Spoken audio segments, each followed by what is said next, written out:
comme je répète dans Matthieu chapitre 1, verset 20 à 23, on vous dit que Joseph est en train de songer à répudier cette Marie-là. Et ensuite, l'ange apparaît, l'ange dit non, Joseph n'aie pas peur, cet enfant-là, en gros, elle t'a pas trompé, elle ne s'est pas allée se prostituer. Elle ne s'est pas prostituée, et pourtant ici, on vous dit que cet enfant vient du Saint-Esprit. Regardez maintenant le mensonge. Elle enfantera un fils et tu lui donneras le nom de Jésus. Vous voyez? Et tu lui donneras le nom de Jésus. Voilà ce qu'on dit, que l'ange a dit. Voilà, tu donneras le nom de Jésus, c'est-à-dire le Seigneur sauve. Car c'est lui qui sauvera son peuple de ses péchés. Tout cela arriva. Tout cela est arrivé pour que s'accomplisse la parole du Seigneur prononcée par le prophète. Vous voyez, il recommence encore. Ça s'appelle la christocentrisme. Ils vont prendre une prophétie qui s'adresse à une autre personne. Ils vont créer la christocentrisme. Ils vont dire non, ça s'adresse à Jésus-Christ. On va dire que cette prophétie parlait de Jésus-Christ. Vous voyez? Et les gens qui n'ont pas de connaissance, qui n'ont pas l'esprit, aussi vont tomber là-dedans. Ils vont dire ah oui, c'est vrai. Ils vont dire oui. D'autres vont dire oui, mais Jésus n'était pas blanc. Mais néanmoins, il est noir. Jésus n'est pas noir. C'est le Christ qui est noir.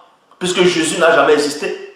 Donc ici, tout cela est arrivé pour que s'accomplisse la parole du Seigneur prononcée par le prophète. 2 points.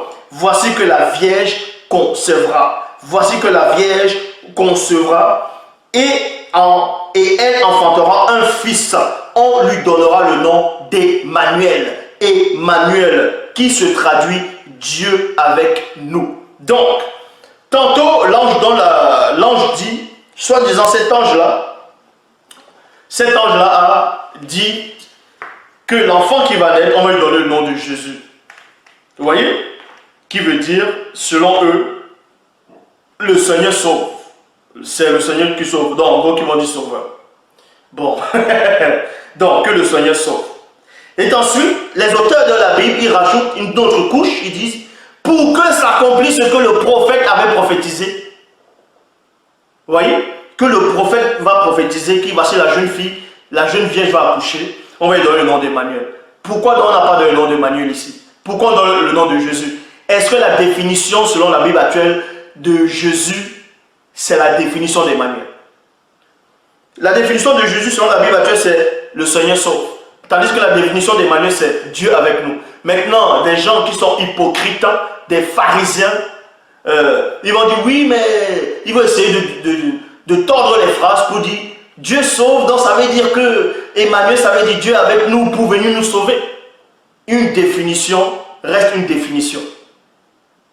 Parce que ce sont des précisions. Ce sont des précisions. Donc si on t'appelle poubelle, ça veut dire qu'on va prendre les ordures, on va venir jeter dans toi. Donc vous voyez, donc faites attention quand vous venez parler des choses que vous ne maîtrisez pas, des choses dont vous ne connaissez pas. Je répète ici, Jésus-Christ n'a jamais existé. Mais le vrai Christ, lui, Dieu qui savait, qui en même temps, Koudoumane, lui, il a existé. Est-ce que vous comprenez?